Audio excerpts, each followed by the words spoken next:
السلام عليكم ورحمة الله وبركاته. مرحبا بكم على قناتكم كورة تايم. في فيديو اليوم سوف نتعرف على موعد مباراة ريال مدريد وإشبيليا من الدوري الإسباني في الجولة ال26. وقبل أن ندخل في التفاصيل يا ريت نبدأ بالصلاة على النبي عليه الصلاة والسلام، ولا تنسوا دعمنا بلايك والاشتراك بالقناة. ومن المقرر أن تلعب المباراة يوم الأحد الموافق لل25 من فبراير 2024 في تمام الساعة 9 مساء بتوقيت تونس والجزائر والمغرب، والعاشرة مساء بتوقيت مصر والسودان وليبيا وفلسطين، وال11 مساء بتوقيت السعودية والعراق وسوريا واليمن والكويت والأردن، وال12 مساء بتوقيت الإمارات وقطر وعمان.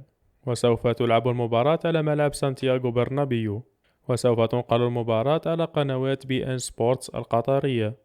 وهكذا نكون وصلنا إلى نهاية الفيديو. شكرا لحسن استماعكم، والسلام عليكم ورحمة الله وبركاته.